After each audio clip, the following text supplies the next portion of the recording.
Hey guys, tonight we drift back in time, not to the glittering courts of kings or the blood-stained fields of battle, but to the damp, smoky heart of a medieval village.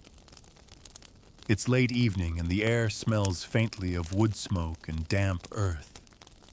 You're standing in rough wool, itchy at the neck, feeling the weight of a wooden yoke across your shoulders. Around you, chickens scratch the dirt, and somewhere in the distance, a bell tolls the end of the working day. This is your world. You're a medieval peasant, and tonight we're going to talk about something most people don't imagine you ever did travel. You might think you'd never leave the patch of soil you were born on, and sometimes you wouldn't. But when you did, you probably wouldn't survive this. So before you get comfortable, take a moment to like the video and subscribe, but only if you genuinely enjoy what I do here. And while you're at it, post your location and your local time in the comments. I love seeing where in the world you're listening from. Now dim the lights, maybe turn on a fan for that soft background hum, and let's ease into tonight's journey together. The year is something like 1374. It hardly matters you don't count years so much as seasons. Spring is when you sow summer, when you toil autumn, when you harvest winter, when you hope you have enough to last. You live in a tiny hamlet, maybe 20 or 30 people, most of them related by blood or marriage. The village is your universe. Beyond the hedgerows and the muddy track, the world is an unmapped mystery. But people still travel, even people like you. It's just that the reasons, the dangers, and the distances are nothing like what your 21st century mind expects. You wake before sunrise not because of an alarm clock, but because a rooster screams in your ear, and the thatch roof above your head starts dripping melted frost on your face. The idea of holiday travel is as alien to you as the idea of a phone in your pocket. You go places because you have to, because your Lord orders you, because a market beckons, because a pilgrimage promises a blessing, or because trouble has found its way to your door and you need to run. Travel starts small. Maybe you walk to the next village for a Saints' Day fair. The track is little more than packed dirt, rutted with cartwheels. It might be 3 miles, but it feels far, your legs ache, and you have to stop now and then to pick stones out of your shoe. Along the way, you see hedges, copses of trees, and the occasional crumbling milestone from the Roman days, moss-covered and leaning at odd angles. If you're lucky, you're walking in a small group.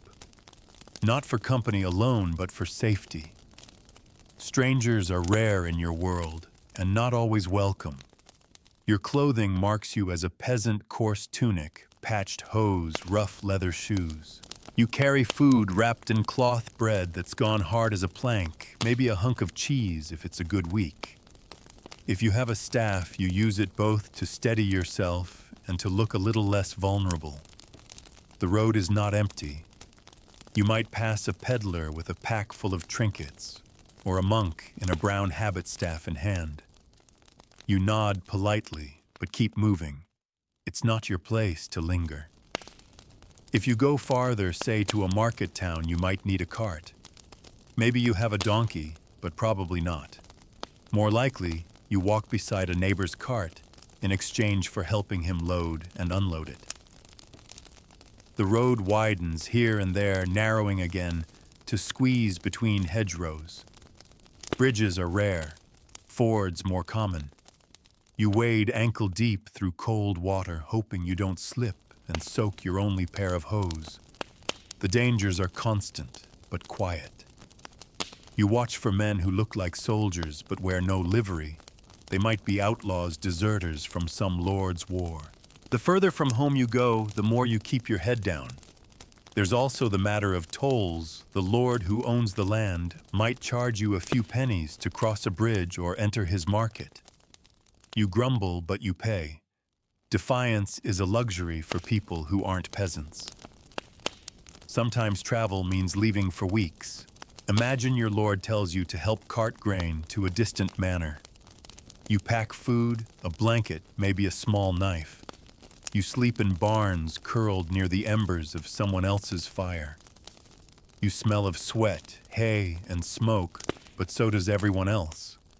There are no maps in your possession. Directions are given in terms of walk, until you see the big oak, then turn where the stream runs fast. You don't so much navigate as follow. Religious travel is another story. Pilgrimages aren't just for the rich. You might scrape together a few coins, get your Lord's blessing, and set off for a local shrine. It could be St. Cuthbert's well a day's walk away, or a miracle-working relic in a nearby abbey. The walk becomes a prayer in itself, step, breath, prayer, step. You join other pilgrims, strangers bound together by shared purpose. At night, you might sleep in a church porch, the stone cold under your back, but safer than the open road. You also travel when forced. A bad harvest might send you begging in the next county. War might drive you from your village entirely, your belongings bundled in a sack. Famine doesn't respect the hedgerows. When hunger comes, you walk until you find food, or you don't. And then there's the rarest, strangest reason for travel curiosity. Some peasants, though, bound by custom to their land, slip away to see the world beyond the next hill. They return with stories of wide rivers, bustling towns, ships like floating barns. People listen wide-eyed around the fire, half believing. You might dream of doing the same, but dreams are cheap, and your Lord's patience is not.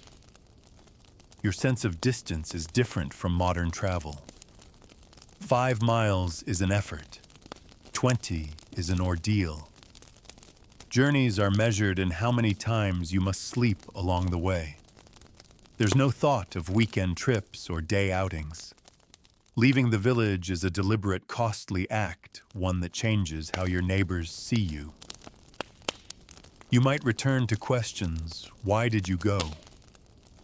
Who did you meet? Did you bring back anything of value? Still travel shapes you. You learn that the world is wider than your own muddy lane. You see faces you've never seen before. Hear accents that sound strange. Taste bread baked differently. Even the feel of the soil under your feet changes from place to place. Gravel here, sand there. Clay that clings to your shoes like wet dough. And sometimes, standing on a rise at the edge of your known world, you look out and see a ribbon of road vanishing into the distance. For a moment, you think, what if I just kept walking? But the sun dips low. The air chills. You shoulder your bundle, adjust your cloak, and turn back toward the dim lights of home. Tomorrow you will work the fields again. But for tonight, you've seen a little more of the world than you did yesterday. And that quietly, secretly feels like something worth keeping. You walk again the next day, though this time it's not for the sake of reaching a distant market or shrine. Today's journey is a little closer to home, yet no less important. Word has gone around the village that a nearby hamlet is hosting a gathering, part fair, part church service, part excuse for everyone to swap news. You hear of it through the chatter of women at the well, the way news travels fastest when buckets are being drawn and gossip is being ladled out just as freely. The path is familiar hedgerows on either side, dotted with wildflowers you've stopped noticing most of the year. In summer, the air carries the smell of cut hay, sweet and earthy. In late autumn, it's the scent of damp leaves and the occasional whiff of smoke from distant cottages.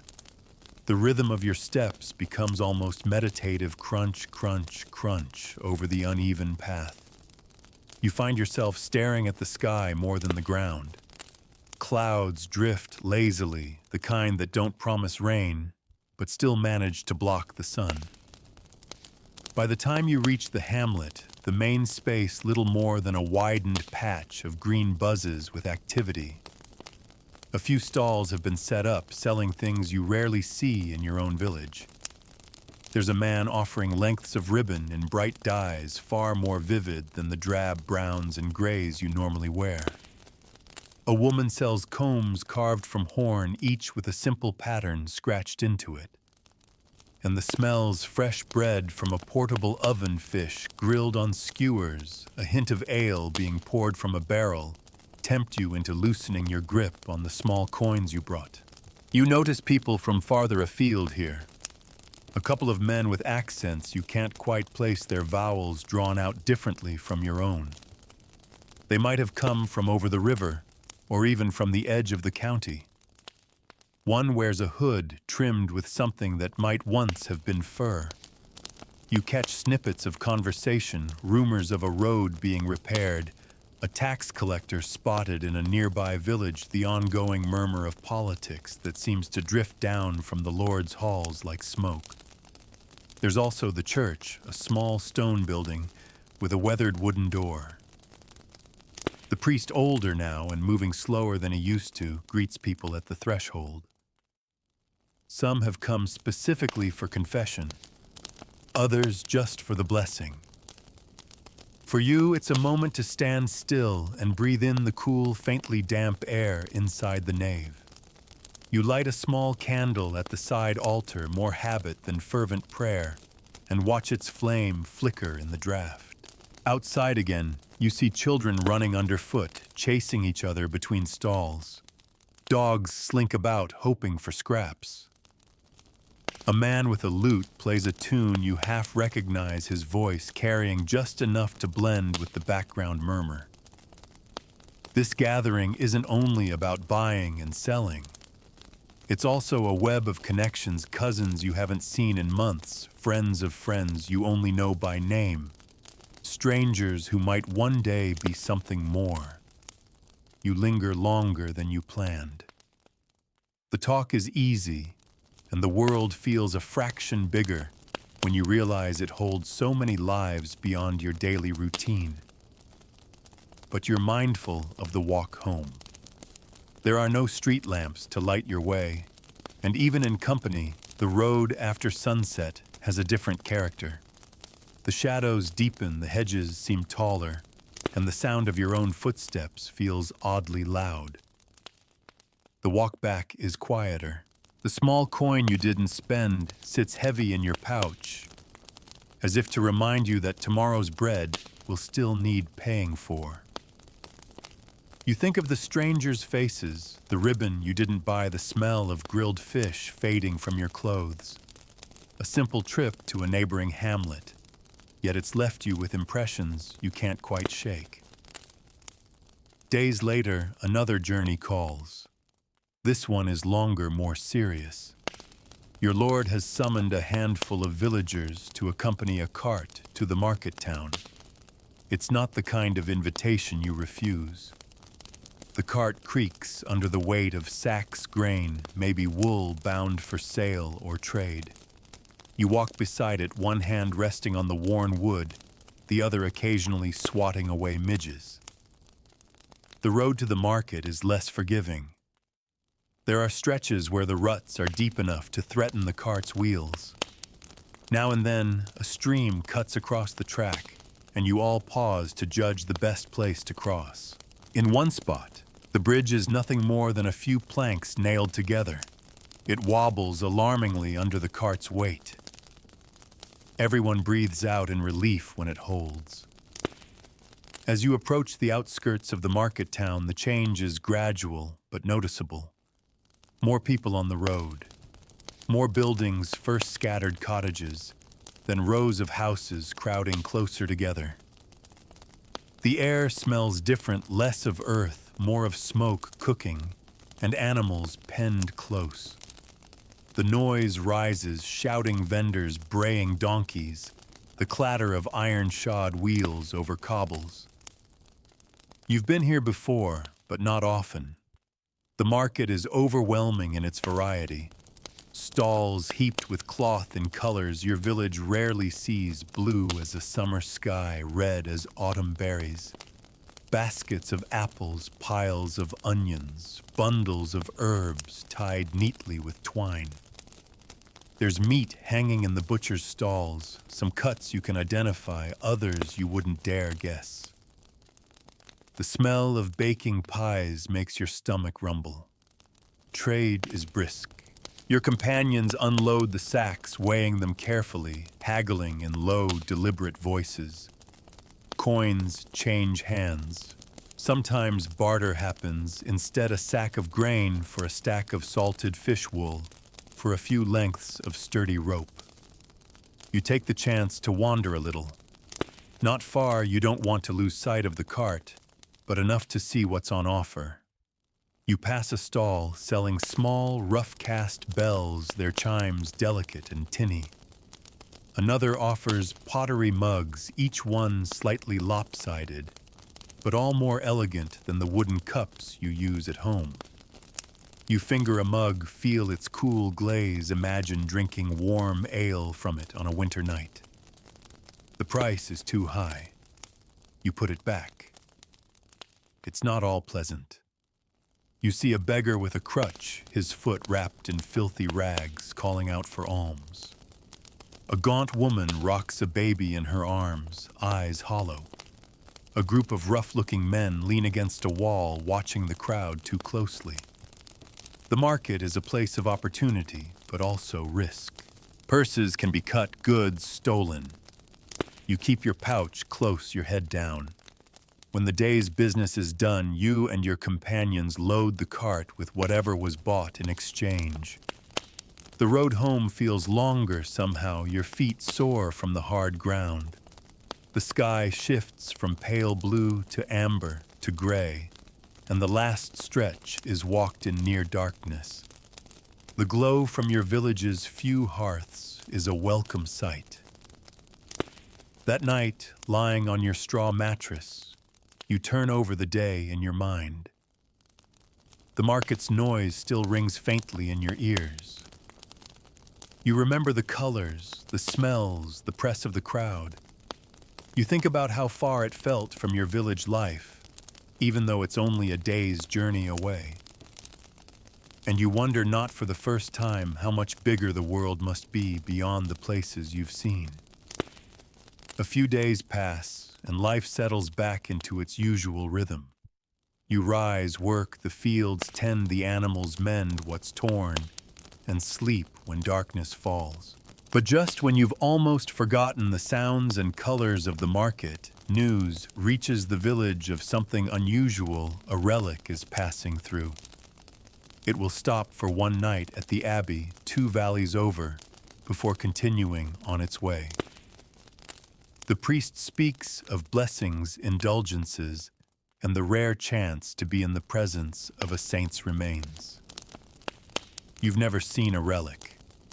You've heard stories, bones that work miracles, fragments of cloth that once touched holy hands, chalices said to have caught the blood of martyrs. You don't know how much is true, but truth isn't the point. For people like you, faith is as much a part of life as breathing, and the idea of missing such an event feels almost dangerous, like tempting fate. The journey begins before dawn.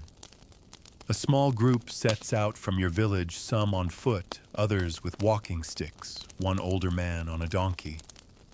The air is cool and damp, your breath clouding faintly ahead of you. Mist hangs in the hollows, clinging to the grass, making the hedges seem taller and the road narrower. Birds are only just starting to stir. The road to the abbey is longer than to the market town, winding through open fields, patches of woodland, and the occasional cluster of cottages. You pass a wayside cross, its stone worn smooth by centuries of hands brushing it for luck. Someone pauses to murmur a quick prayer before moving on. As the sun rises, you walk in shifting light, sometimes bright and warm, sometimes dimmed by drifting clouds. Your pace is steady, your feet finding their rhythm. Conversation drifts in and out, talk of the weather of the last harvest, of rumors about the relic's power. An older woman recalls hearing of someone healed by touching such a thing. Another scoffs, but even he plans to kneel before it when the time comes. By midday, you catch sight of the abbey's tower rising pale and solid above the trees. It seems impossibly tall after the low cottages of your home. The bells toll as you draw closer, the sound rolling down the valley like waves on a shore. The air smells of damp stone beeswax and a faint undercurrent of incense. Inside the abbey, the space is vast, dim, and cool. Shafts of light fall through high windows, catching motes of dust in the air. Monks in brown robes move quietly about, guiding the crowd toward the relic. You shuffle forward with the others, each step echoing off the stone floor. At last you see it, a small, ornate reliquary of gold and crystal resting on a table draped in embroidered cloth. Inside is something pale bone, perhaps, and beside it a scrap of faded cloth. You bow your head, unsure what to feel. It seems strange that so small a thing should draw so many people from so far. Yet here you are, heart beating just a little faster than before. You kneel, touch the hem of the cloth draped before the relic, and murmur a prayer you've known since childhood. Around you, others do the same. Some weep quietly. Some just stand looking. The moment passes quickly. You're ushered aside to make room for the next pilgrim. The rest of the day is spent in and around the abbey. You share a meal with others in a side yard, bread cheese, a little ale. You listen to a monk speak of the relic's journey, of the saint's life, of the blessings bestowed upon those who seek it.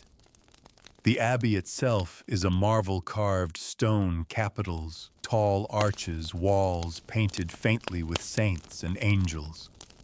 You run your hand along the cool stone, feeling the grooves worn by generations before you. Evening comes, and the monks begin vespers.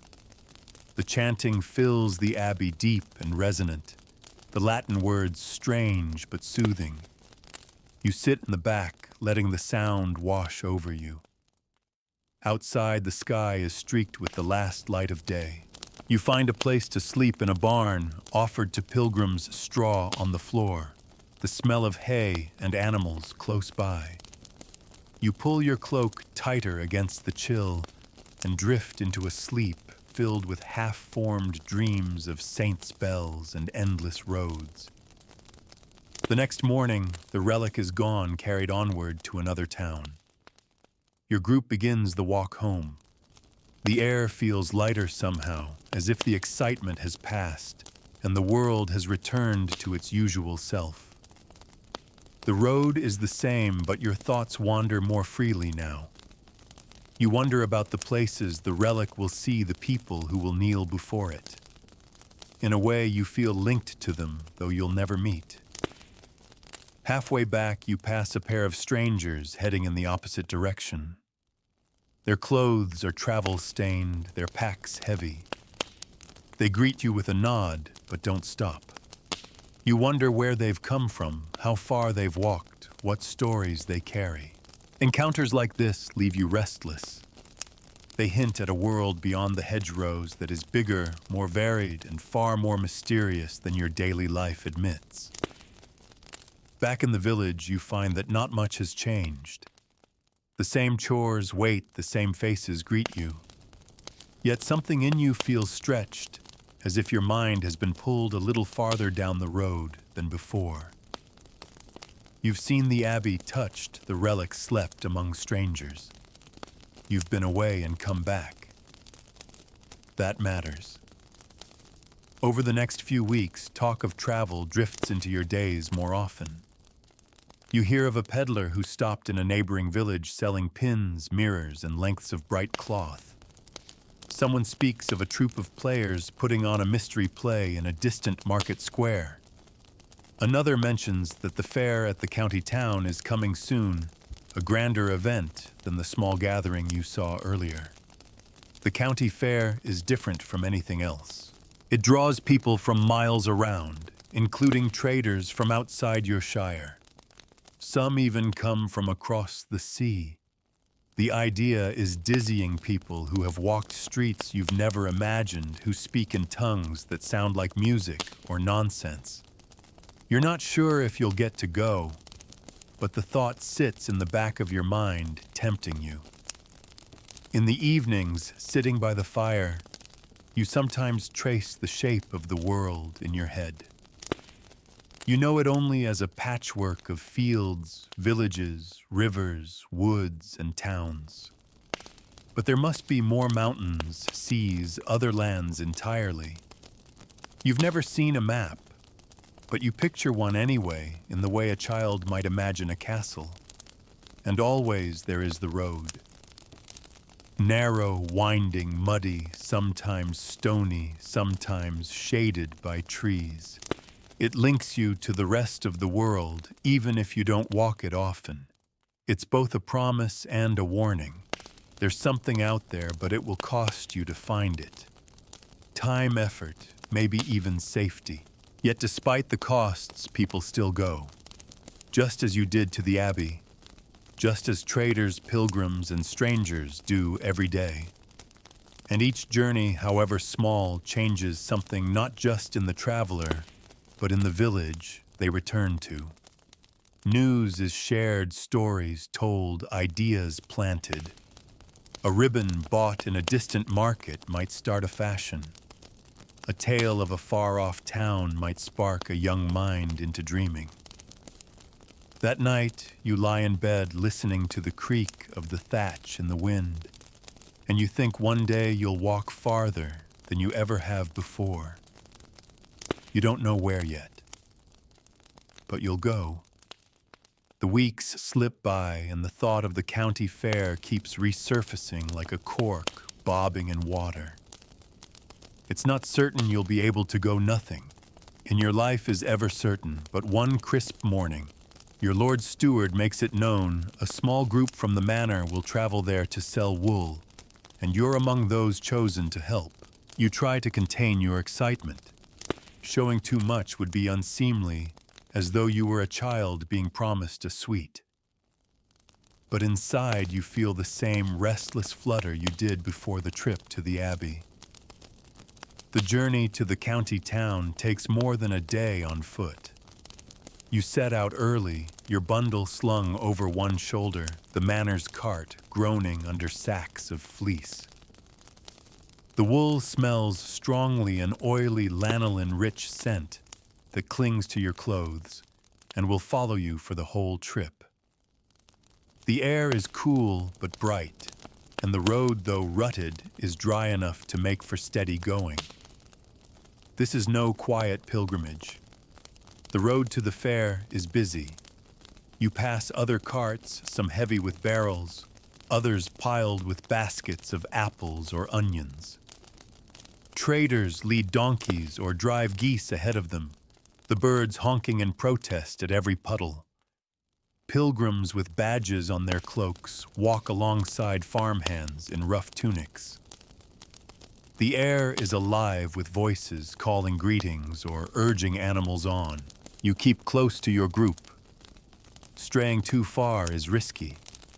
You could lose your way, or worse, lose the cart in the press of people. But your eyes roam freely. You notice a tinker with a frame strapped to his back, clinking faintly with the sound of pans and kettles. You pass a group of foreign merchants, their clothes dyed in colors far richer than anything you've seen before, deep blues, glowing reds, a green so bright it almost shimmers. You hear them speaking in a language that tumbles like pebbles in a stream. By midday, you stop at an inn along the road. It's not the kind of inn that welcomes peasants with open arms, but travelers on the way to the fair are good for business, and the keeper is too busy counting coins to turn anyone away. The common room is crowded, the air thick with the smell of ale, roasting meat, and damp wool. You take a place on a bench, sharing a trencher of bread and salted pork with a companion. Outside, horses snort and paw at the ground, their riders swapping news over mugs of ale. The road after the inn feels shorter. Maybe it's the food in your belly, maybe it's the growing anticipation. Late in the afternoon, you crest a small rise and see the county town laid out before you, a cluster of red-tiled roofs taller than the cottages at home, and above them, the spire of the parish church pointing skyward. Beyond the walls, a scatter of tents and stalls has already sprung up for the fair, like mushrooms after rain. The air carries the faint sound of music pipes and drums, and a smell of wood smoke and roasting meat. Entering the town is slow work. The gate is crowded, and a guard demands the market toll from each merchant. Your steward handles the payment, and soon you're through, the sound of the fair swelling all around you. The market square is a whirl of color and motion. Stalls spill over with goods, bolts of cloth in every shade. Leather belts and boots, pots and pans, dried fruits and nuts from lands you can't name. A juggler tosses bright balls in a perfect arc, drawing laughter from a ring of children. Musicians play near the alehouse, their tune fast enough to make your feet itch with the urge to dance. Your group heads for the wool market, a section of the square set aside for traders in fleece. Bales are weighed, prices, shouted coins exchanged. You're not part of the haggling. You're here to watch the goods and carry what's needed, but the bustle is mesmerizing. Buyers run their fingers through the fleece, testing its softness, nodding, or shaking their heads before moving on. When the day's business is done, your steward grants you a little time to explore. You wander past stalls selling gingerbread, the spicy, sweet scent wrapping around you like a warm cloak. You see a man carving wooden spoons with deft, sure movements, his knife flashing in the sun. You pause at a table laden with beads of glass and amber, their colors catching the light. The seller smiles, holding one up so it glows like captured fire. There are performers, too. A group of players acts out a short scene from a mystery play, their voices carrying over the hum of the crowd. A man dressed as a king struts and scolds, while another hunched and ragged pleads for mercy. Even though you know it's make-believe, the crowd leans in, caught in the moment. As evening falls, the fair changes character. Torches are lit, casting flickering shadows. The smell of roasting meat intensifies, mingling with the tang of ale. Laughter grows louder, and songs rise from the alehouse. Some of your group choose to stay close to the cart, guarding it from light-fingered opportunists. You sit with them, chewing on a chunk of bread and watching the endless flow of faces pass by. That night, you sleep in a loft above the stable where the cart is kept. The straw is prickly, and the air smells of horses, but you're tired enough to drift quickly into sleep. Outside, the fair's music and laughter fade slowly into the distance. Morning brings another round of business. More wool is sold, and the steward buys a few items for the manor tools, bolts of cloth, a small keg of ale. You manage to spend one of your few coins on something small but precious, a length of ribbon deep blue to tuck away for a day when you need to feel a little richer than you are. By midday, it's time to leave. The road out of the town is less crowded than when you arrived, though you still pass the occasional trader or traveler. The ribbon in your pouch feels like a secret, a tangible piece of the fair that no one can take from you. The journey home is slower. The cart is lighter, but your legs are heavy from 2 days of walking and standing. The sun is warm on your back, and the steady creak of the wheels becomes almost hypnotic. You think about the fair, the noise, the colors, the smells, and try to fix it in your mind so you can recall it later on some gray winter day when the fields are frozen and the road is silent. Back in the village, life resumes its familiar shape, yet the fair lingers in your thoughts.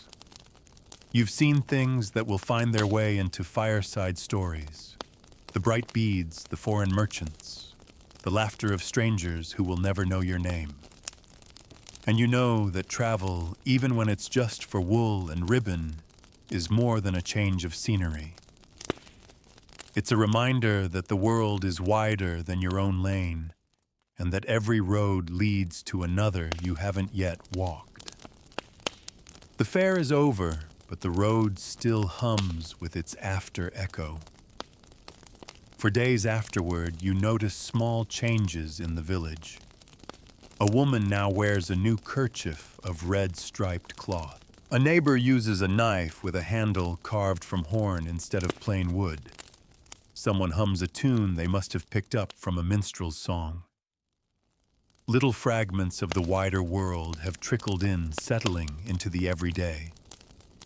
You return to your work, yet you carry your own token of the fair, the deep blue ribbon folded carefully and hidden away. Every so often you take it out just to feel the smooth weave between your fingers. It reminds you of the crowded market square, the smell of gingerbread, the sound of voices speaking in strange, rolling rhythms. It's not much, but it's proof that you've been somewhere else, seen something beyond the hedgerows. Life goes on, days lengthen toward summer, and the pace of work quickens. Fields demand tending repairs must be made before the year grows too far along. Travel is still a rare thing, but in summer, there are always more excuses to stray a little farther from home. One afternoon, a messenger arrives from a village 3 miles away asking for help, repairing a section of road that's been washed out by spring floods. Your lord sends a few men, and you are among them. It's a small journey, but the work will take more than a day, so you pack a blanket, some bread, and a small piece of salted pork. The road to their village skirts the edge of a broad meadow, the grass swaying in waves under the wind. Skylarks sing overhead, invisible against the pale sky. You walk with a spade slung over your shoulder, your shadow stretching long beside you. When you arrive, you see the damage a section of the track near a ford has been turned to thick mud by the floodwaters. Stones have been swept aside and deep ruts have formed where carts tried to pass. You and the others set to work hauling stones, tamping down gravel, cutting branches to shore up the softer edges. It's heavy, slow work, but the steady rhythm of it is almost satisfying. You sleep that night in the barn of a family you barely know. The air is warm with the smell of hay and animals. You lie listening to the muffled sounds of their home beyond the barn wall, quiet conversation, the clatter of wooden bowls, a baby fussing before settling down. It's a reminder that even just a few miles from home, life has a different texture, different voices, different smells, a different order to the evening's tasks. By the time you return home, the road is firm again, ready to carry more travelers, though you suspect it will be just as vulnerable to the next heavy rain. But you've seen another village, met faces you didn't know, and learned that even in work, travel opens a door in your mind. Later that summer, word comes of a saint's feast in a town farther off, 2 days' walk. Pilgrims will gather there for processions, blessings, and a fair to mark the occasion.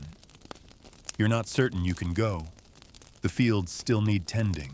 But as the day approaches, your tasks wind down just enough that your lord agrees to spare you. The road to the feast is livelier than you expected. Pilgrims travel in groups, carrying walking sticks and wearing badges that show which shrine or saint they honor. Some sing as they walk. Others murmur prayers under their breath. Children run ahead, chasing each other along the verge. You fall in with a group from another village, their pace matching yours. They share stories of cures they've heard of blessings received of the time someone claimed to have seen a vision during a feast like this. By the second evening, you reach the outskirts of the town. The streets are hung with garlands of flowers, and the air hums with music and voices. Bells ring from the church tower, calling the faithful to gather. You follow the crowd toward the square where a great wooden platform has been set up. On it, clergy in bright vestments stand ready to lead the procession. The relic of the town's patron saint is carried through the streets, accompanied by the sound of chanting and the sweet, thick scent of incense. People kneel as it passes, some crossing themselves, others reaching out to touch the edge of the platform. You kneel too, feeling the press of the crowd around you. For a moment, the air is thick with devotion, a shared breath that seems to bind everyone together. When the religious rites are done, the square transforms into a festival ground. Stalls open selling food and trinkets. A man roasts meat on a spit, turning it slowly as the fat drips and hisses in the fire. A woman stirs a pot of spiced cider, the steam curling into the evening air. Children beg for sweet cakes dusted with sugar. Somewhere nearby, musicians strike up a tune and pairs begin to dance their steps, quick and light on the cobbles. You wander through it all, letting the sights and smells wash over you. You pause at a stall selling pewter pins, their surfaces engraved with simple designs, crosses, flowers, symbols you don't quite recognize. You buy one with a small sunburst pattern and fasten it to your tunic. It feels like a small declaration I was here. That night, you find a space to sleep in the loft of a friendly family's barn. The air is warm, and the hum of voice from the town below drifts up through the gaps in the boards.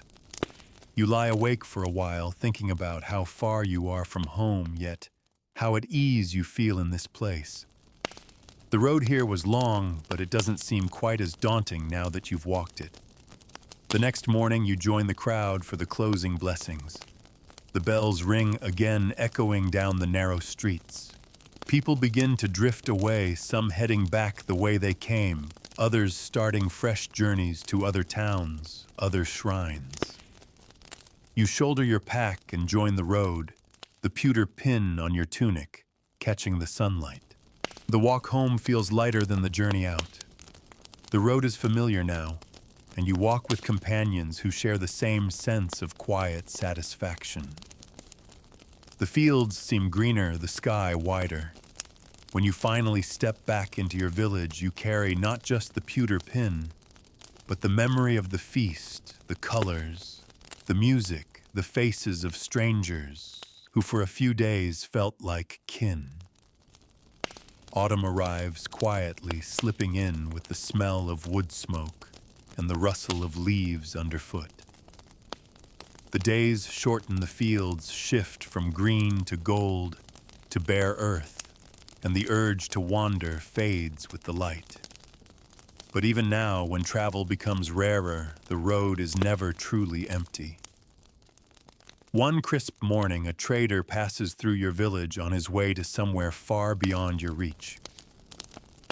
He leads a small, sturdy pony loaded with panniers, and you catch a glimpse of his wares, cloth in colors brighter than the fading leaves, little bags that might hold spices, and a bundle of wooden toys. He stops long enough to share a mug of ale in the tavern, trading news for a place by the fire. He speaks of a port town where ships as big as barns are docked side by side, their masts a forest of wood and rope. You can hardly imagine such a place. For you, travel by water means the slow drift of a river ferry or a coracle wobbling toward the opposite bank.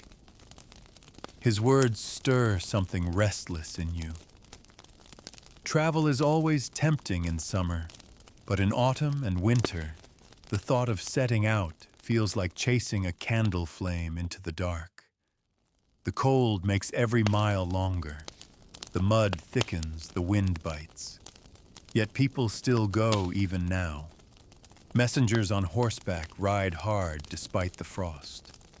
Pilgrims fewer, but still determined, walk with cloaks pulled tight. Merchants risk icy roads to make the final sales before the year's end. One day, your Lord sends you and 2 others to carry a message to a manor some miles away. It's not far enough to call it a journey, yet far enough that you pack food and a blanket, just in case the weather turns. The morning mist is thick, and droplets cling to your cloak like tiny beads. The road is slick underfoot, and your breath clouds before you. You walk past hedgerows stripped of leaves, their branches black against the pale sky. A flock of crows rises from a plowed field, their wings beating in unison. The sound is hollow and strange, as though it belongs to another world entirely. The land feels emptier now, but also broader fields stretching further because there are no leaves to hide them. When you reach the manor, the steward takes the message and offers you a place at their table for the midday meal. It's simple fare pottage, thick with root vegetables, coarse bread, a wedge of cheese, but you eat as if you haven't seen food all day. You talk little. It's not your place to chatter in another lord's hall. But you listen as always. You hear of a new bridge being built upriver, of a theft at a nearby market, of wolves seen prowling near the woods. These scraps of news will be carried home tucked among the memories of the road itself. The return journey is slower. A fine drizzle falls, soaking your cloak, turning the road into a slick ribbon of mud. You keep your head down, focusing on each step until the sight of your own village makes you lift it again. Not long after the first frost whitens the fields. Travel slows for almost everyone now. Only the most necessary journeys are made, fetching a midwife in the night, carrying a message that cannot wait, fetching salt or grain from a neighboring village when supplies run low. You stay closer to home, your world shrinking to the span of your daily chores. But even then, travel comes to you. In early winter, a band of musicians arrives, 3 men with lutes and a drum, looking for shelter in exchange for song. They've come from the south, they say, following the fairs and festivals before the snows close the roads.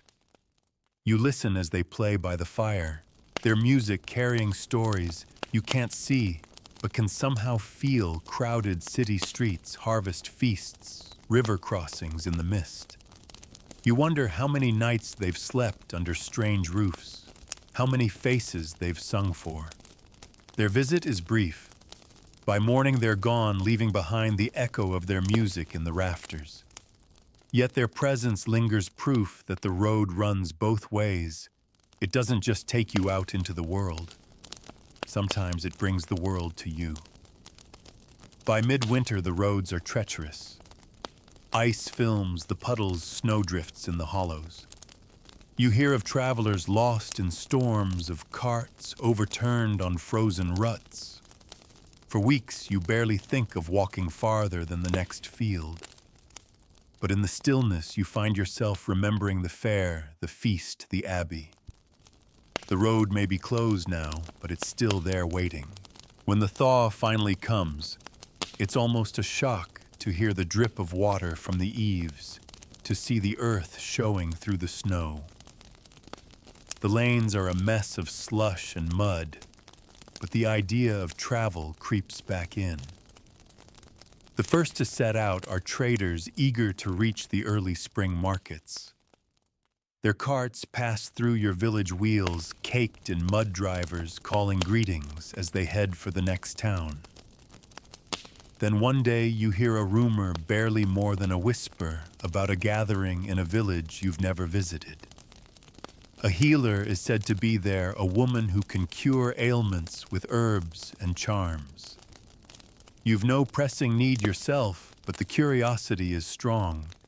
You find two companions willing to go, and together you set out on a morning still rimed with frost. The road is rough, but the company makes it lighter.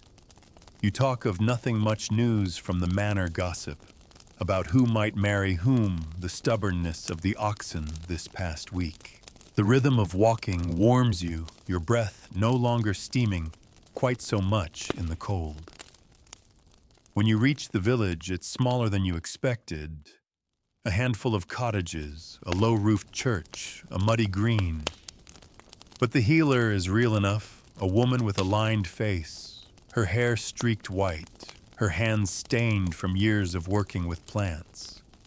She speaks softly, listens closely, and sells you a small pouch of dried herbs for luck, though you suspect it's more for the comfort of having them than any magic they hold.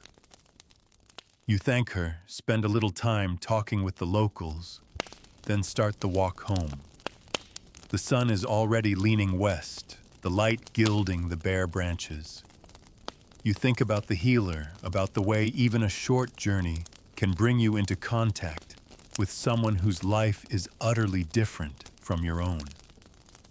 And you realize that more than the places themselves, it's the people who make travel feel like stepping into another world. Spring deepens, and with it comes a restlessness you can't quite shake. The fields are busy again, plowing, sowing, mending fences. But in the quiet moments, your thoughts wander beyond the hedgerows.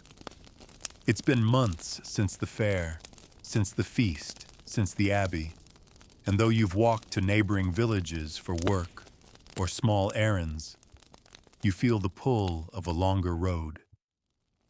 One morning, a messenger arrives at the manor with a sealed letter. You hear that it's bound for another estate 2 days' walk away, and that it must be delivered without delay. The steward looks over the gathered laborers and settles his eyes on you. You're to carry it, he says, along with a small pouch of coins to pay for lodging along the way. It's not an honor exactly, more of a task that needs someone sturdy and dependable, but your chest still warms at being chosen.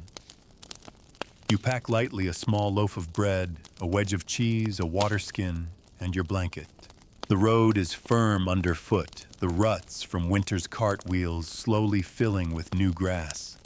You follow a river for much of the first day, its water running fast from the snowmelt in the hills. Birds wheel overhead, their calls echoing faintly across the valley. As the day wears on, you pass the occasional traveler, a monk with his robe hitched up to keep from dragging in the mud, a shepherd driving a small flock, 2 men carrying baskets of fish strung between them.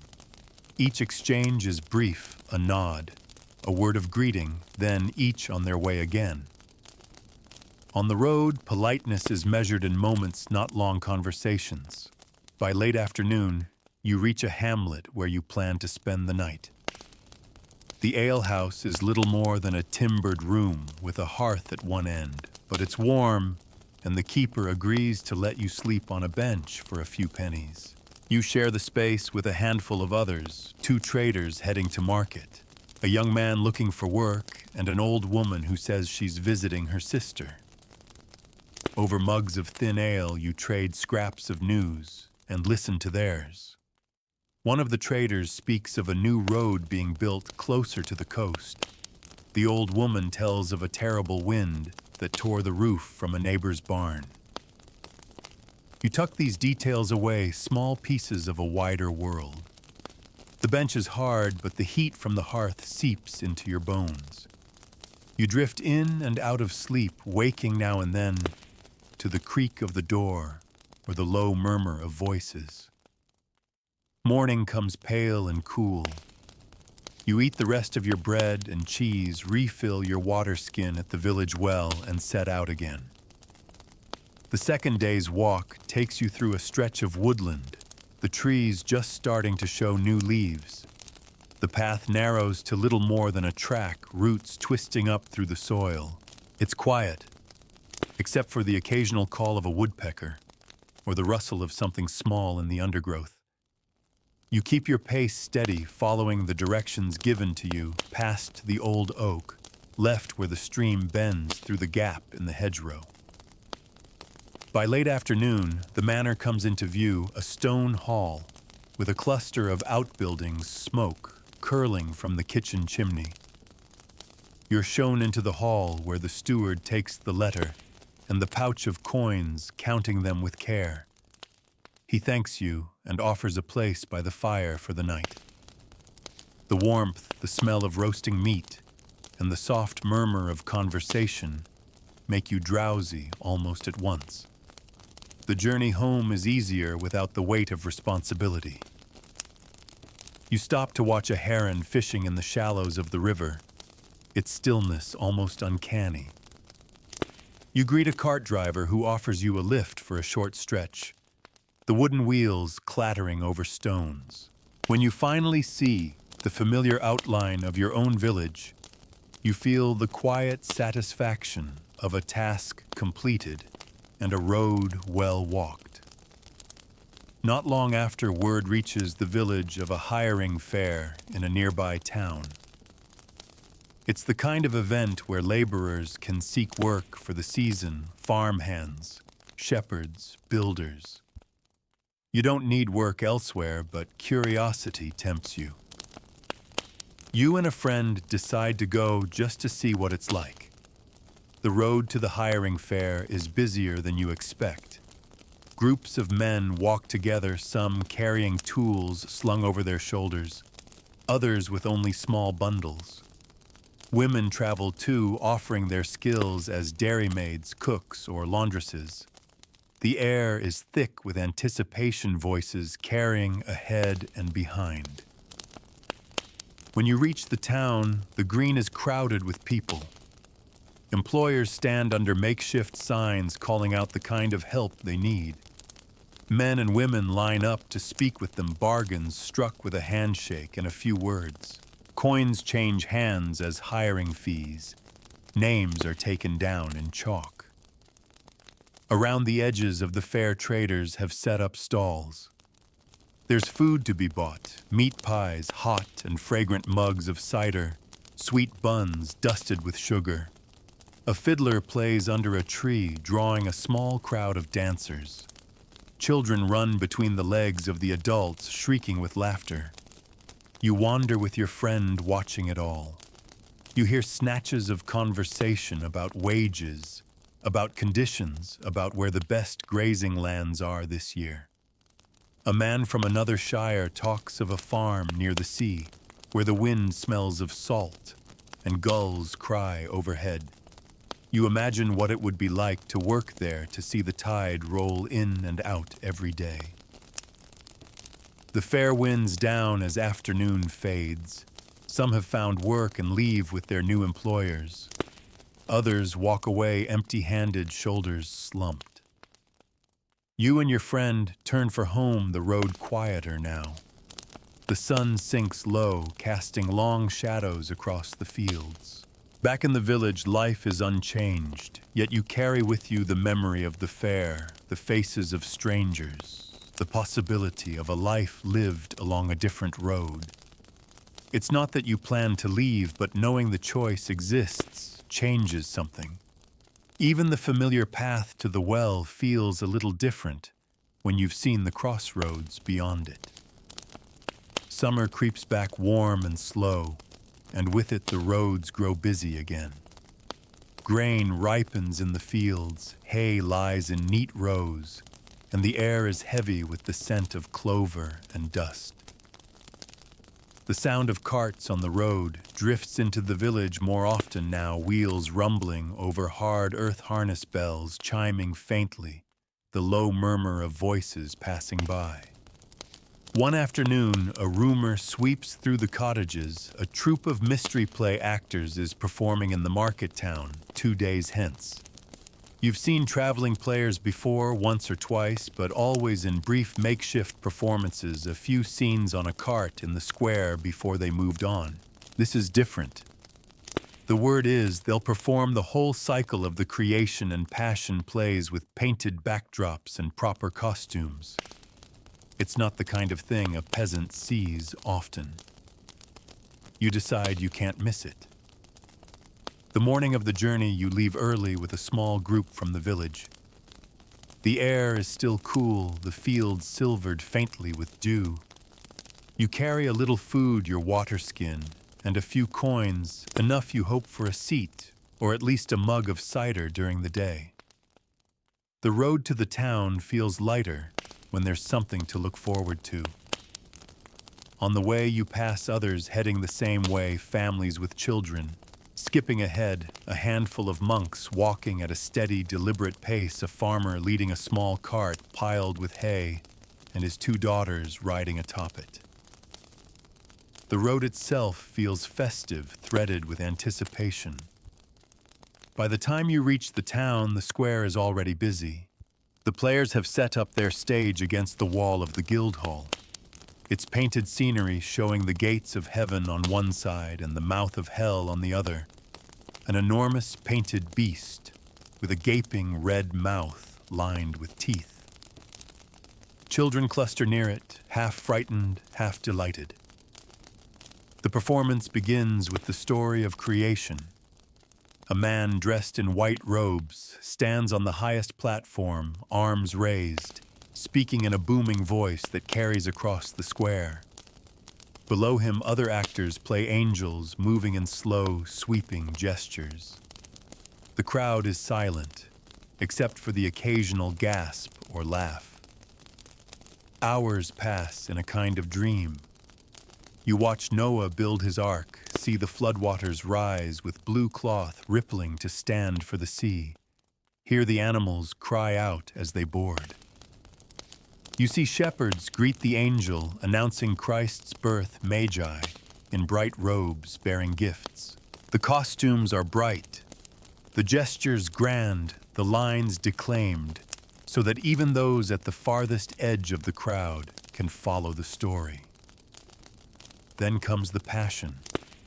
The air seems to grow still as Christ carries the cross through the crowd, the actors moving slowly, solemnly. You hear murmurs, see heads bowed. The hell mouth comes to life, smoke curling from its painted jaws as devils in black and red leap out, rattling chains.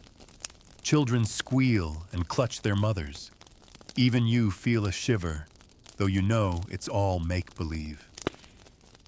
By the end, the sun is low, the air cooling. The players take their bows to cheers and applause, then begin packing away their painted boards and costumes.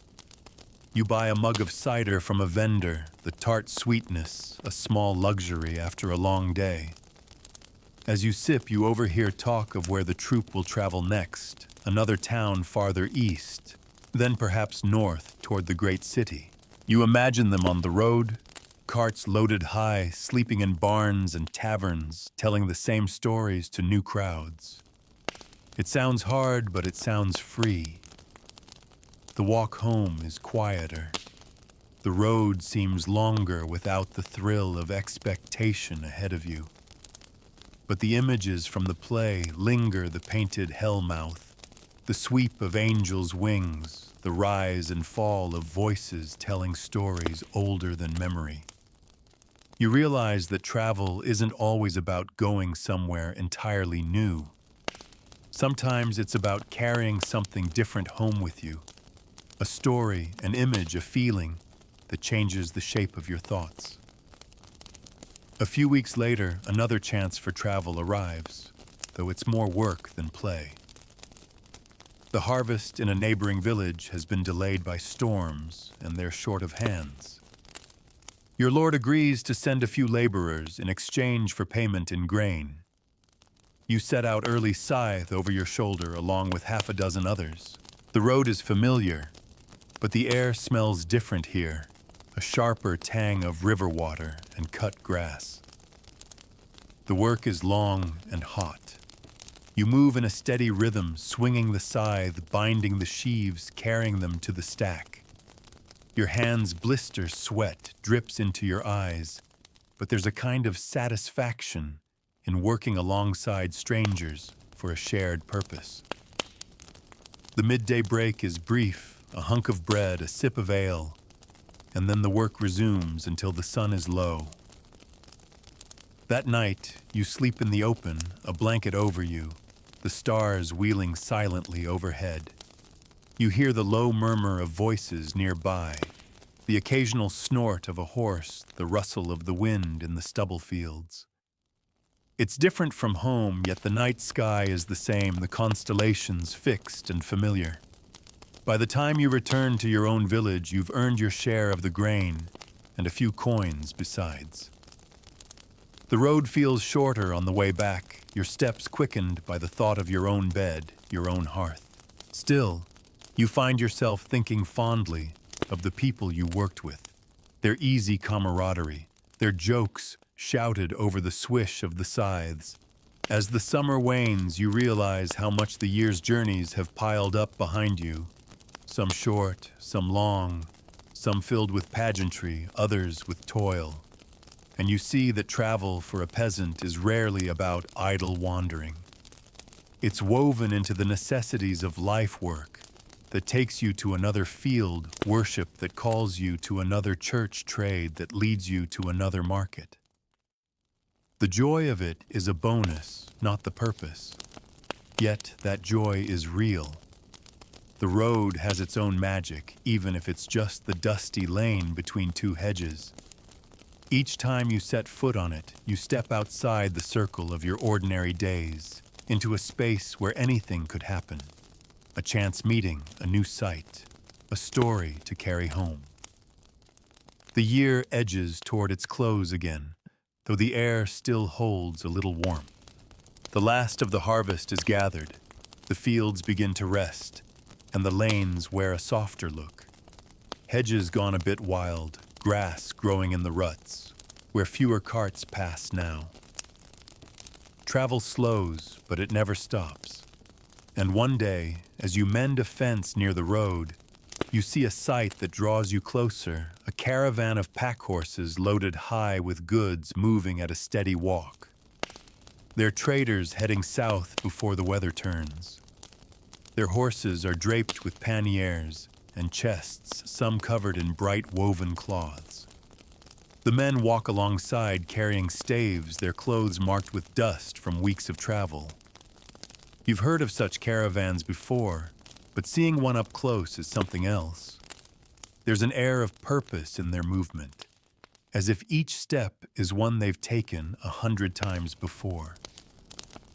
You exchange a few words where they've been, where they're bound, and they move on the sound of hooves and jingling harness fading slowly down the lane. That evening you find yourself thinking about them as you sit by the hearth. You imagine the roads they've walked, the towns they've seen, the miles still ahead. For them, travel isn't a rare occasion. It's their life. You wonder what it would be like to live with the road as your home, each stop, just a pause before the next. Soon after, the road calls to you again, though in a quieter way. A cousin in a distant village is to be married, and your family is invited. It's not far, perhaps half a day's walk, but it feels different from the market trips or the harvest work. Weddings are rare and joyful, a chance to see kin you might not otherwise meet for years. You rise early, putting on your best tunic, brushing the dust from your cloak. The morning air smells of damp earth and wood smoke, and your breath makes small clouds as you set off. The walk is pleasant, the lane edged with blackberry brambles still clinging to a few late berries. You see the flash of a squirrel darting across your path, the slow turn of a windmill's sails on the horizon. As you near the village, you hear music, a fiddle, a drum, carried faintly on the wind. The celebration is already in full swing when you arrive. The church is small, but dressed in garlands of greenery and ribbons. The bride wears a crown of flowers, the groom a belt of bright woven cloth. After the vows, the feasting begins. Long tables are set up outdoors, laden with trenchers of bread, roasted meat, pies filled with apples and berries. Ale flows freely, and laughter carries across the green. You join in the dancing, your steps guided more by the music than by skill. Children weave between the dancers, chasing each other until they tumble into the grass. Stories are told, jokes traded, songs sung until voices grow hoarse. In moments like this, you see how travel for celebration brings a special kind of warmth. It's not just about where you've gone, it's about the welcome waiting for you when you arrive. As evening deepens, the sky streaked with gold and purple, you make your way back toward home. The road feels softer underfoot, the day's laughter lingering in your ears. You carry with you not just the memory of the wedding, but the reminder that journeys aren't always about the unknown. Sometimes they're about returning to familiar places made new by joy. Weeks later, another journey comes less joyful, but no less necessary. A message arrives from the manor you're to help escort a cart of grain to the priory 2 valleys away. The route takes you along a section of road you've never walked before, winding between low hills and across shallow streams. The air smells of damp leaves, and in the distance you hear the slow tolling of the priory bell. The priory is quieter than a town, but it has its own life. Monks move about in their dark robes, tending gardens, copying manuscripts, caring for travelers who seek shelter. The guest hall is plain, but warm with straw mattresses and a simple meal of bread, cheese, and broth. The work of delivering the grain is quickly done, but you linger to explore the grounds. There's a small cloister garden, the air rich with the scent of herbs. In the scriptorium, you glimpse a monk bending over a parchment, his quill scratching softly. It's another world still ordered, devoted to tasks far removed from your own. When you leave the next morning, the bell tolls again, and you find yourself matching your steps to its slow rhythm. The road home feels shorter, but you carry a sense of having brushed against something different, a life of quiet labor that nonetheless reaches far beyond the cloister walls. As autumn deepens, travel becomes a negotiation between desire and weather. Some days are still bright, the air crisp and dry, the lanes firm underfoot. On others, rain turns the track to a sucking mire, each step a small battle. You choose your journeys carefully now. One of the last trips you take before winter closes in is to a small village fair held in honor of Martinmas. It's not large, just a handful of stalls, a spit, turning over a fire, and a few games for the children. But even so, the road there feels alive. Neighbors greet you along the way, swapping news of the season's end. At the fair, you buy a cup of hot, spiced ale, its warmth seeping into your fingers. You watch a man try to climb a greased pole for the prize at the top, slipping down again and again to the laughter of the crowd. You see a woman selling small woolen mittens bright against the gray day. The smell of roasting chestnuts drifts through the air, mingling with the damp scent of fallen leaves. The walk home is slow, the early darkness settling in around you, but your steps are steady and your heart is light with the small pleasures of the day. A shared joke, a warm drink, the sight of children running in the lamplight. By the time you reach your door, the wind has picked up, rattling the shutters. You step inside, closing it firmly behind you. Outside, the road disappears into the night, but you know it's still there, waiting for the next time your feet carry you beyond the bounds of home. Winter comes quietly at first, with frost edging the thatch and the puddles turning to glass in the morning. The road grows still. Carts pass, less often the sound of wheels on frozen ruts, now rare enough that you notice it even from inside your cottage. Most people stay close to home now, but the world doesn't stop moving entirely. One morning you hear the bell at the manor ring 3 times in quick succession, a call for messengers. There's news from a nearby estate. A shepherd is ill, and his flock needs tending before the snow sets in. Your lord sends 2 men, and you're one of them. The road is frozen hard under your boots, every step crunching faintly. Your breath fogs in the air, and the tips of your fingers sting even inside your mittens. The journey is short, but the cold makes it feel longer. Fields lie bare and silent, their furrows sharp in the low winter light. Here and there, sheep huddle together in small groups, their wool dusted with frost. When you reach the neighboring village, the air smells faintly of wood smoke and sheep dung. The shepherd's wife greets you with relief, explaining which fields to watch and which pens to check. You work until the light fades, moving slowly through the frozen grass. By evening, your toes are numb, and you're grateful for a place by their hearth. Sleeping in someone else's cottage in winter has its own quiet magic. The walls creak in the wind, the fire pops softly, and the air smells of wool and soup.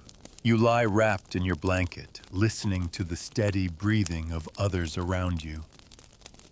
In the morning, frost clings to the inside of the windows, and you have to break the ice in the water bucket before you can drink. The walk home is under a pale sun, and the road feels almost brittle under your boots. You carry the warmth of hospitality with you, the small kindness of strangers met in the lean months. Days pass the year's end drawing near. Then comes word of something unusual. A traveling peddler has arrived in the next village, overselling spices and small luxuries from far-off lands. Even in winter, such a chance is worth the journey. You set out with a few others, cloaks pulled tight against the wind. The road is quiet, except for the caw of crows in the bare trees. Your steps crunch in the snow where drifts have settled in the hollows. The village is small, but the peddler has drawn a crowd. His goods are laid out on a blanket, bright beads, little packets of saffron and cinnamon combs of polished bone. He speaks of places far away ports where the air smells of salt and tar cities, where the streets are wide and lined with tall buildings. You can hardly picture them, but his words linger. You buy nothing, your coins are too few, but you carry home the taste of his stories. Travel isn't always about where your feet take you. Sometimes it's the roads you walk in your mind that matter most. Not long after snow falls in earnest and the road disappears beneath it. For days, no one comes or goes. You stay close to the hearth, mending tools, twisting rope, telling stories by firelight. But even here, in the still heart of winter travel, makes its mark. Someone will mention the peddler's spices, someone else will recall the caravan that passed months ago. The road lives in conversation, even when it lies buried in snow. After the first thaw, the road reappears as a ribbon of slush and mud. The first real journey of the new year is to the mill across the valley, carrying grain to be ground. The walk there is slow, the mud clings to your boots, doubling their weight. But the mill is a welcome sight. Its great wheel turns steadily in the swollen river, the sound of water rushing through its paddles, a low roar in your ears. Inside, the air is warm and dusty, filled with the smell of flour. The miller greets you with a grin, takes your sack, and sets the stones grinding. You stand by the door, watching the water wheel turn, letting the damp air cool your face. On the walk home, the sun breaks through for the first time in days. The road still glistens with mud, but the air smells of thawing earth. You see the first green shoots pushing through at the edges of the hedges, a reminder that spring will come again. And with spring will come more travel, longer roads, busier markets, fairs that draw people from miles around. But for now you walk the slow, quiet miles of late winter. The journeys are shorter, the sights more familiar, but they carry their own kind of peace.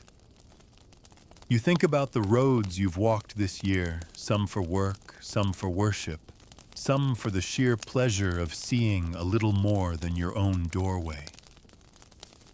You think about the strangers met along the way, the traders with their pack horses, the players with their painted hellmouth, the pilgrims who prayed beside you at the abbey.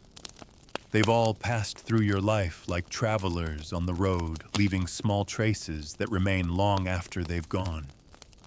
And you think too about how each journey changes the shape of home. It's not just that the road takes you away, it also teaches you to see your own lane differently when you return. The same hedges, the same fields, but each time with something new tucked into the way you look at them. The first true warmth of spring returns quietly, almost shyly at first. Frost still rims the grass some mornings, but the air feels gentler now, the days longer. Birds return to the hedgerows, their song carrying over the fields. The road, once a frozen ribbon, softens under your boots, and your mind begins to turn toward the thought of walking farther again. The first journey of the season is a simple one, a visit to a nearby hamlet for a small market held once a month. You set out early, the dew still wet on the grass, the sunlight falling in soft bands through the bare branches. The track is muddy, but it's the kind of mud that smells alive, rich, loamy, carrying the scent of new growth. When you reach the hamlet, the market is already stirring. A few stalls have been set up in the green. A cooper selling small wooden tubs, a woman with baskets of eggs and cheese, a boy with strings of dried fish. You greet the faces you know, nod politely to the ones you don't. A little trade is done, a little gossip exchanged. News of a calf born early, a thatched roof blown loose in a windstorm. On your way back, you fall in beside a man from another village, his cart piled with sacks. He's headed toward your own manor to deliver grain, and you pass the miles in conversation. He tells you about a mill farther north run by a family who've been at it for generations. The stones, he says, are so well cut, they grind faster and finer than any others. You make a note to yourself to see it someday, though you know it may never happen. Not long after the manor steward announces that a messenger will be arriving from the city. The word city still carries a weight for you, more than a town, more than a market. You've never seen it, but you've heard tales of its walls, its gates, its crowds so thick you could walk shoulder to shoulder all day and never pass the same face twice. The messenger arrives on horseback, his cloak marked with the crest of a wealthy merchant house. He stays only long enough to deliver a sealed packet to your lord, but his presence stirs the air in the village like a sudden wind. People ask where he's come from, how the roads are, what news he carries. His answers are brief. There are always more miles to ride, but even those scraps feel like they've come from another world. The city begins to work its way into your thoughts. You start asking more questions when travelers pass, what the markets are like, how long the walls take to walk around, whether the streets really smell as bad as some say. The answers vary, but they all point to the same thing. It's another universe, one you can reach if you have the time, the permission, and the strength for the road. It isn't long before you hear of a chance. The manor's wool is to be sent to the city's market, and a small group will travel there with the cart. The steward needs extra hands, and you're chosen. The journey will take several days sleeping on the road. You hardly dare to believe it. You leave before dawn, the cart loaded high, the wheels creaking under the weight. The first day's travel takes you through familiar fields past villages you've seen before. The second day, the road grows wider, the hedgerows lower. You see more travelers now, merchants on horseback, drovers with cattle. Even a small group of pilgrims with badges pinned to their cloaks. By the third day, you catch your first sight of the city walls rising ahead of you higher and longer than anything you've ever seen. Towers break the skyline, flags snapping in the wind. As you draw closer, the road thickens with people, carts waiting to enter, peddlers calling out their wares, beggars holding out bowls. The gate is a vast arch of stone guarded by men in mail shirts with spears in hand. Passing through is like stepping into another world. The streets are narrow but crowded, lined with tall, timbered houses that seem to lean over you. Shop signs hang above the doors, painted boards showing boots, bread candles, knives.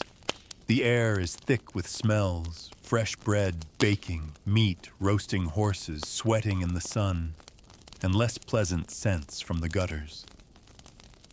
Voices echo between the buildings, shouts from stallholders mingling with the calls of hawkers selling pies, ribbons, and trinkets.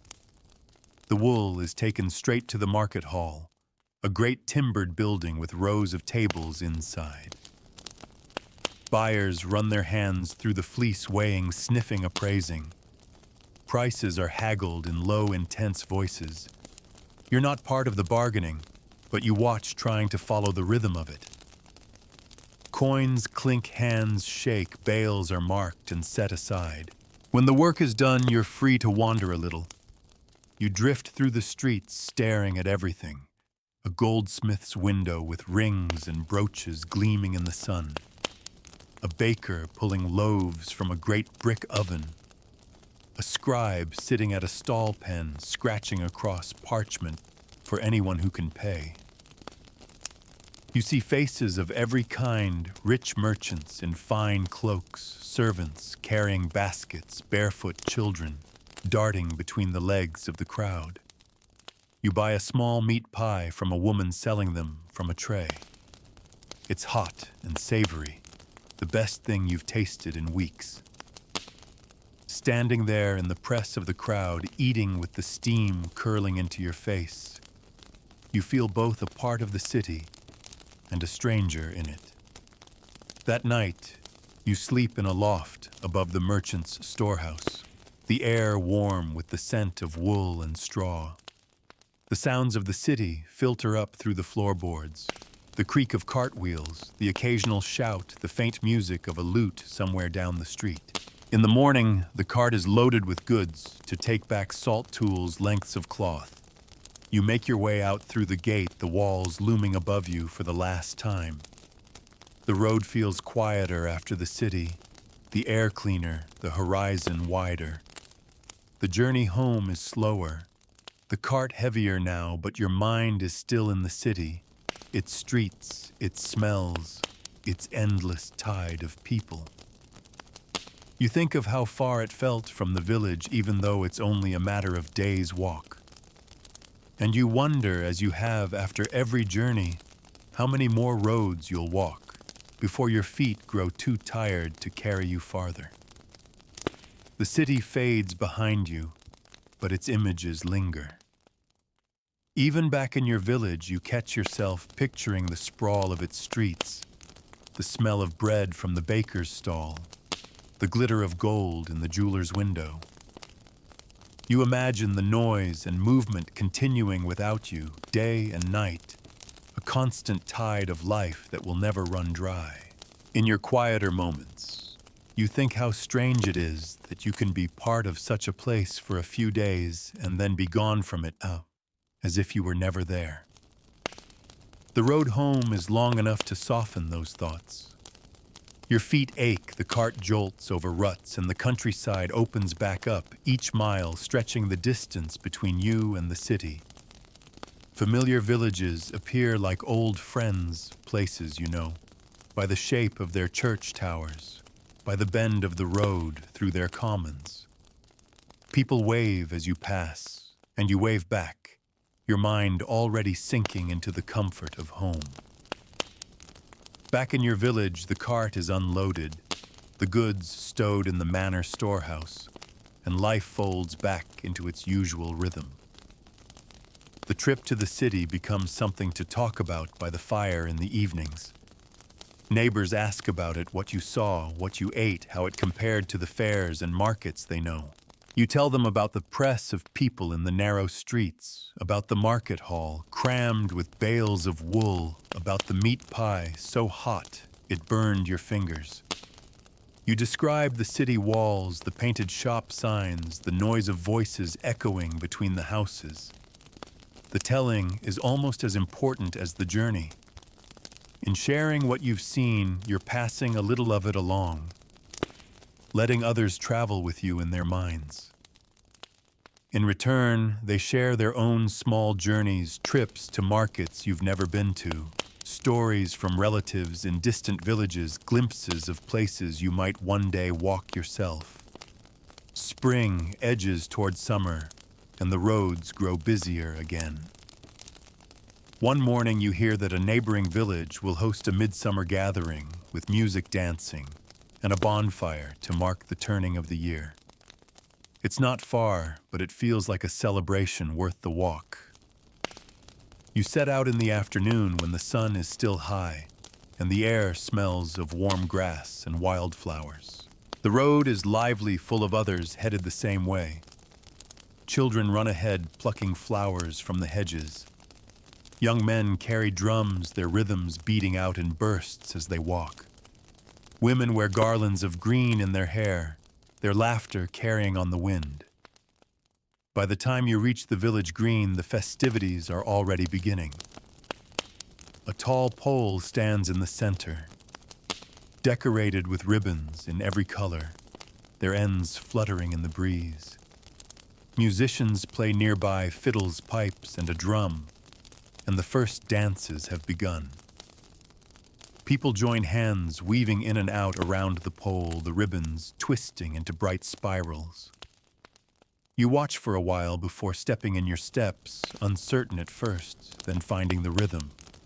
Later, there's food, bread still warm from the oven wheels, of cheese-roasted meat bowls of strawberries with cream. Ale flows freely, and the talk is full of stories and jokes. As dusk falls, the bonfire is lit flames leaping high into the summer night. The heat rolls out in waves, and the sparks rise to join the first stars. You stay until the fire burns low, then start the walk home by starlight. The air is warm and still, the road faintly silver under the moon. You walk with others, the conversation drifting between bursts of laughter and comfortable silence. The world feels wide but gentle in these moments, as if the road itself is in no hurry to end. A few weeks later, another journey takes shape, this one farther, for the sheep shearing at a manor several miles away.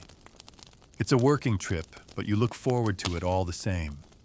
Shearing is heavy work, the air thick with the smell of lanolin and wool, but it's also a time when many hands come together.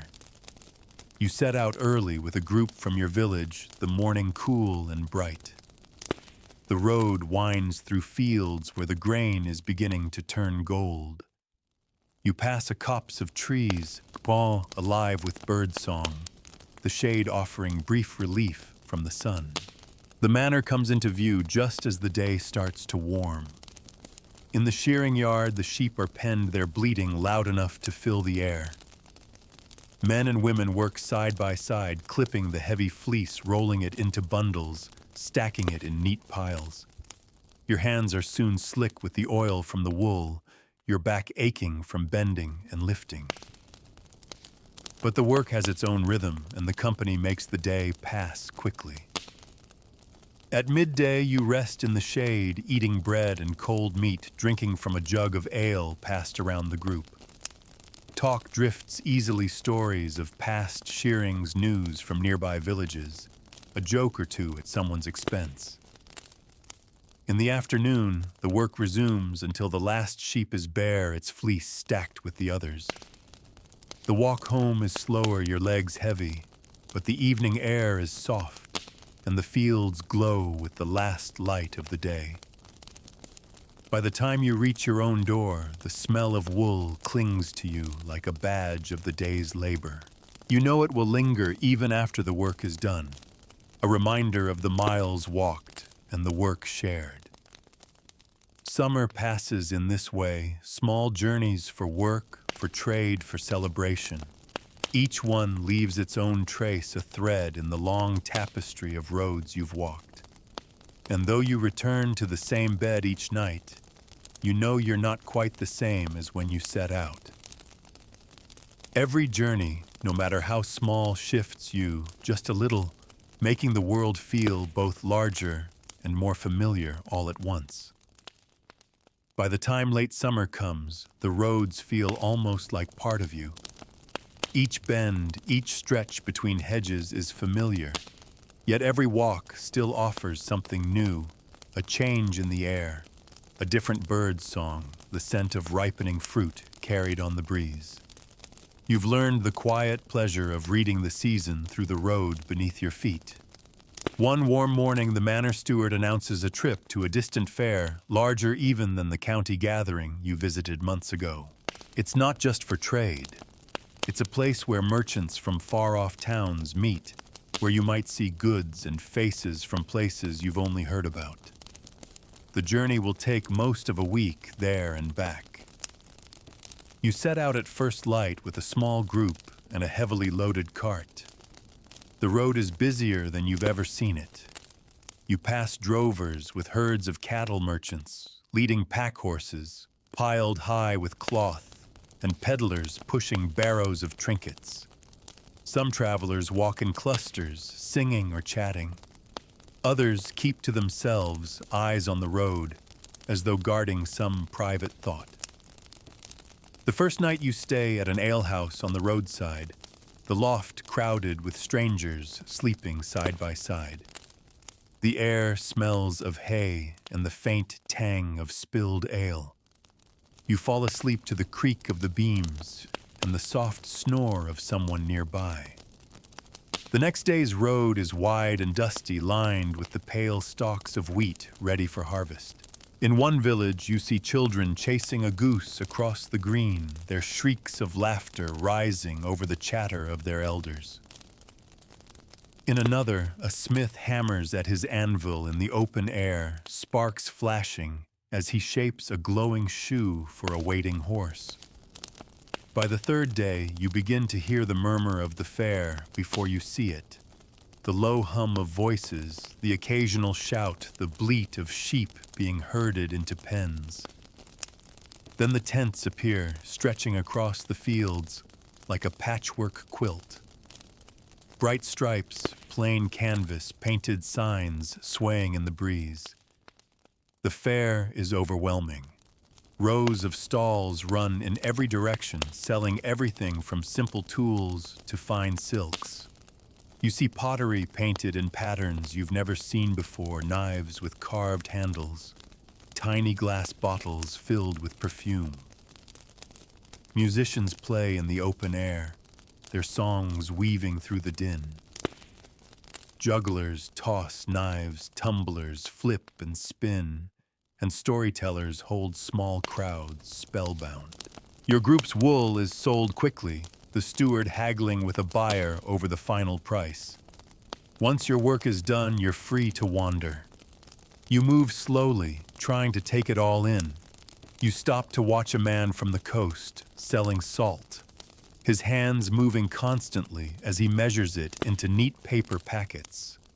Nearby, a woman sells dyed cloth so vivid it almost hurts your eyes, deep blues, bright reds, golden yellows. There's food everywhere, pies filled with minced meat and herbs, flatbreads baked on hot stones, sweet honey cakes.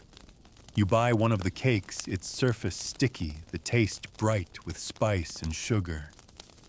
As you eat, you watch a group of dancers stamping in time to a drum, their feet kicking up dust in the afternoon sun. That evening, the fair changes.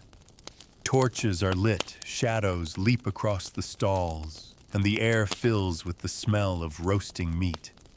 The crowds thin a little, leaving pockets of quiet where you can hear the low murmur of traders talking deals.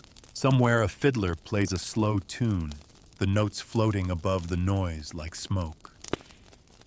You sleep that night in a tent shared with your companions, the canvas walls whispering in the wind. The ground is uneven beneath your blanket, but you're tired enough that it hardly matters.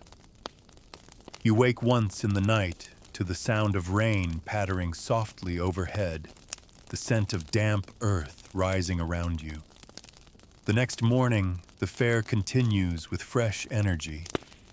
You find yourself drawn to the edges, where the stranger things are sold, charms and amulets, feathers from birds you don't recognize, beads carved from bone. You see a man with a trained crow that hops from perch to perch, taking coins from outstretched hands. Another stall offers a kind of sweet drink you've never tasted before, thick and sharp on your tongue. By midday, it's time to leave. You walk away from the fair with the cart lighter, but your mind heavier with images, faces, colors, sounds that will take weeks to fade. The road home feels quieter after such a storm of life, but you find yourself grateful for the calm. The journey back takes you through villages you passed before, but now they seem different. You notice details you missed on the way out, the worn carving over a church door, the way a stream cuts through the green before vanishing under the road. Travel does that changes how you see even the familiar. When you reach your village again, people gather to hear about the fair. You tell them about the dancers, the music, the endless rows of stalls. You describe the food, the tents, the way the torches lit the night. And as you speak, you see the road in their eyes, too, the pull of it, the promise it carries, even for those who may never walk as far as you did. The days that follow are quieter. You return to the rhythm of work, but your thoughts drift back to the fair whenever you see the road stretching out of the village. You know there will be other journeys, other chances to walk farther than the fields. But for now, you're content to let the memory of the fair settle like the dust after a long day's walk. As the season tips toward autumn again, the air sharpens and the road begins to change its character. Dust gives way to the first thin carpet of fallen leaves, and the hedges that were lush and green in summer start to bronze and thin. You can smell wood smoke most mornings now, drifting from the chimneys of cottages where the first fires have been lit against the chill.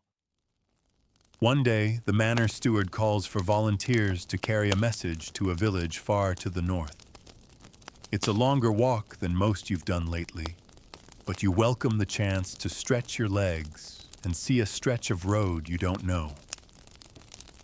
You set off early, the air cool and damp your boots, leaving faint prints in the dew-darkened grass along the verge. The road soon leads you through a stretch of forest, the canopy just beginning to turn.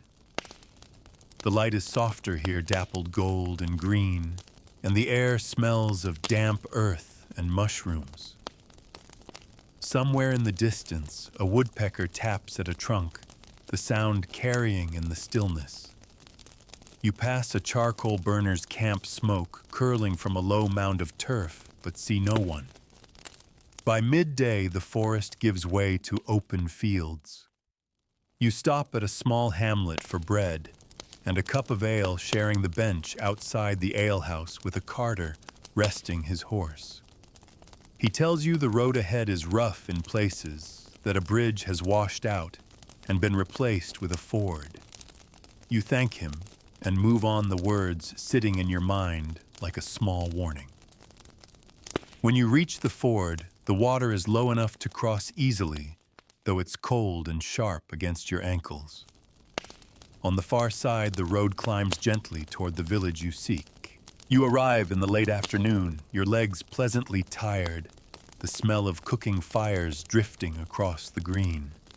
The message is delivered to the village reeve, who nods and thanks you. You spend the night in the loft of a barn, the straw prickling against your skin, the air warm with the smell of hay and animals. Outside, the muffled sounds of the village wind, down voices fading, dogs barking once before falling silent, the distant hoot of an owl. In the morning, you rise early and set out for home, the road ahead bright with the low autumn sun. The return walk feels quicker, as if the road itself is urging you back toward familiar ground. You notice details you missed before, the twisted roots of an old oak, the way the light falls across a particular bend in the river. Travel does this. It opens your eyes, sharpens your sense of place. Back in your own village, the rhythm of the year moves toward the great autumn fair in the county town. This is more than a market. It's a gathering to mark the turning of the farming year, when debts are settled, new agreements made, and surplus goods traded before winter closes in.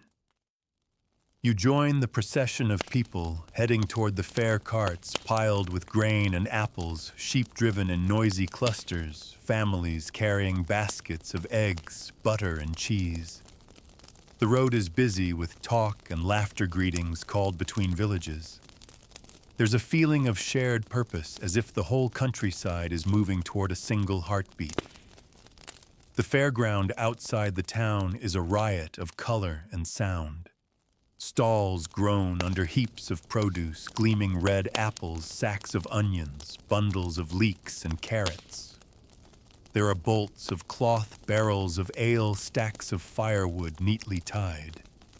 You see coopers selling new barrels, smiths displaying freshly forged tools, potters with rows of jugs and bowls. Music drifts over it all, fiddles and pipes playing quick tunes, the thump of a drum marking the beat for dancers.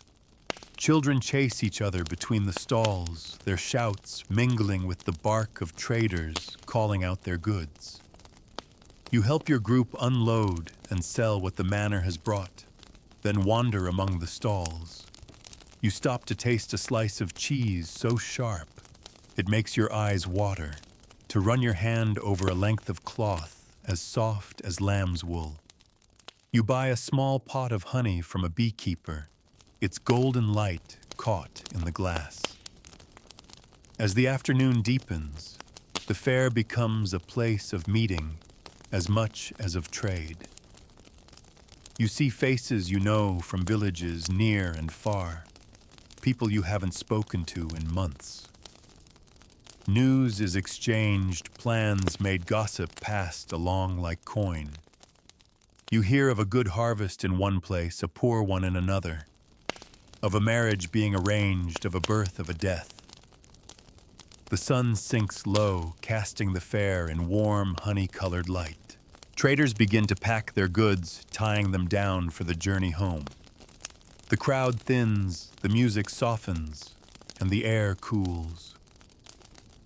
You help load the cart for the return, the wheels creaking as they take the weight. The road home is darker now, the moon not yet risen. You walk in the soft dusk, the fair still echoing in your mind, the swirl of color, the hum of voices, the press of the crowd. It will be months before you see such a gathering again, and the thought sits in you like a coal glowing gently in the dark. The days shorten quickly now, and the road takes on a quieter mood. Morning mist lingers longer over the fields, and the air smells of damp earth and wood smoke. The leaves have turned to bronze and gold, some already fallen, crunching under your boots. You know that soon the weather will draw most travelers home for the long months ahead. One of the last journeys of the year is a practical one, helping drive a small herd of pigs to market. They are noisy companions, squealing and rooting at the verge as you guide them along the lane. The work is slow. The pigs wander, stopping to investigate every patch of ground. You prod them gently with a stick, calling out to keep them together. People you pass smile at the sight. It's a familiar scene in autumn, when animals are sold or slaughtered before winter feed becomes scarce. The market is smaller than the grand fairs, but still lively. Pens of animals fill one end of the green geese honking sheep, bleating pigs snuffling. Buyers walk among them, poking and prodding, judging the weight and health of each beast. Bargains are struck, coins clink into hands, and animals are led or driven away to their new homes. You linger a little after your pigs are sold, wandering past stalls selling root vegetables, smoked fish, and wheels of hard cheese. By midday, your business is done and you start the walk home. The air has warmed just enough to soften your breath, but the wind carries a hint of the frost to come. You pass through a stretch of open country where the hedges give way to wide views of the hills. From here, you can see the ribbon of the road stretching away in both directions, a reminder of all the miles you've walked this year. A week later, you make one final trip before winter truly closes, in a visit to a neighboring village for a christening. It's a short walk, but it feels like a fitting close to the year's wanderings. You join a small group from your own village, dressed in your best tunic, carrying a modest gift. The path is familiar, but underfoot the ground is soft from recent rain. The church is small, warmed by the glow of candles in their sconces. The baby is dressed in a white gown, the family gathered close at the font.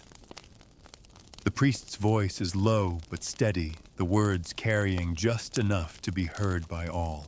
When the child is named and blessed, there is a ripple of smiles and murmurs through the crowd. You share bread, cheese, and ale afterward, the simple meal made richer by the company. The walk home in the fading light is quiet. People talk softly, their voices blending with the rustle of the wind in the hedges. You find yourself thinking not just about the child's new life, but about the year you've had, the roads walked, the places seen, the people met. This year travel has taken you to markets, fairs, feast days, and far-off manors. You've walked through forest and field, across rivers and fords, over roads smooth and rutted. You've slept in barns, lofts, and under the open sky. You've seen faces you'll never forget, even if you never learn their names. Each journey has left something with you, an image, a sound, a scent that becomes part of the story you carry home. Now the year turns again, and the road will grow quiet for a time. But you know it will wait.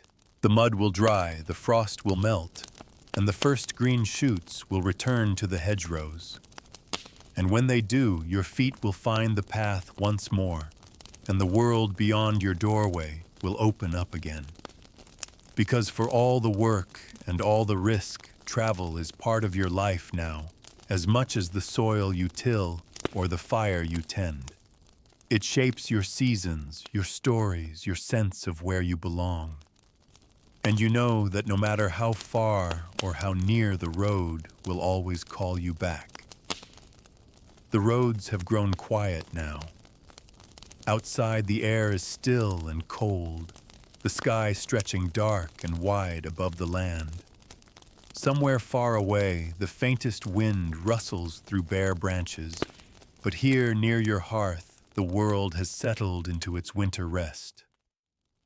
You picture the paths you've walked, lanes edged with summer flowers, dusty roads under the high sun, muddy tracks after rain, frosted ruts in the early morning light.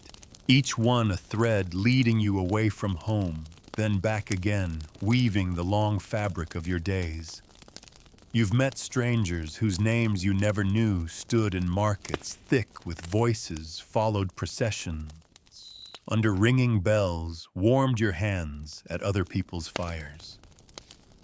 And yet every road, no matter how far, has always carried you back to the same place, the familiar doorway, the same bed, the same view when morning comes. As you lie here now, you feel the weight of the year in your limbs, not a heaviness, but the gentle fullness that comes from days well lived. The sound of the road is still in your ears, softened now, like an echo fading down a long hill. Beyond your door, the lanes sleep under the stars, waiting for the next season, the next step, the next story. You know that when the days lengthen again, you'll go walking once more. Not because you must, but because the road will call as it always does. Until then, you can let your mind wander along it, in dreams turning each mile into a place of quiet rest. The fire is low, the air warm, your breathing steady. Let the road stretch away into the dark. You have all the time in the world to follow it later. For now, you can simply sleep.